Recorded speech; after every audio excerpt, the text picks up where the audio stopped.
आपण करतोय खमंग लाल भोपळ्याचे भरीत. तर लाल भोपळा घेतला आहे, त्याच्या फोडी करायच्या आणि सालं काढून ते बाफवायला ठेवायचं. खूप छान लागतं. हे छान फोडी केल्या आहेत आणि मी कुकरमध्ये भाताबरोबर बाफवल्या आहेत. 3 शिट्या घेतल्या आहेत आणि बघा आता हे स्मॅश करून घ्यायचं. भोपळ्याचं भरीत करतोय आपण. पूर्ण भोपळा मी शिजवलेला स्मॅश केलं. आता याच्यात आपण काय काय सामान टाकूया बघा. यात बघा मी मीठ आणि थोडीशी साखर टाकली. मिक्स करून घ्यायचं आहे आणि भरपूर सारी कोथिंबीर, शेंगदाण्याचं कूट आणि कोथिंबीर हे पहिले मिक्स करून घ्यायचं आहे. आणि आता वरून आपण त्याला फोडणी देणार आहोत.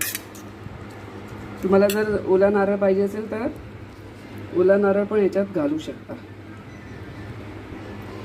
आता यात आपण दही आहे ना, मी थोडं असं मिक्सरमध्ये मिक्स करून घेतलेलं आहे. गुठळ्या नाही राहायला पाहिजे. तुम्ही जाडं दही असेल चालेल. बघा दिसते छान की नाही आणि लागते पण सुंदर आणि खूप पौष्टिक आहे भोपळा. तुम्हाला आवडेल तेवढं टाका. जर दही आवडत नसेल तर तुम्ही लिंबू पिळू शकता याच्यावर.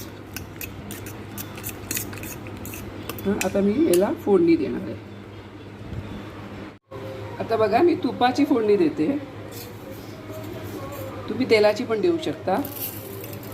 राई,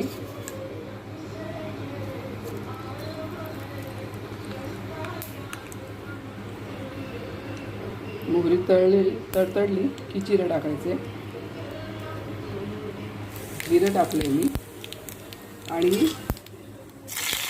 कढीपत्ता आणि मिरची. आणि आता याच्यात आपण काय टाकतोय बघा. फोडणी झाली ना की काय करायचं माहिती आहे, थोडीशी मिरची पूड टाकली आणि हळद टाकली, त्याच्यावर ही फोडणी टाकायची.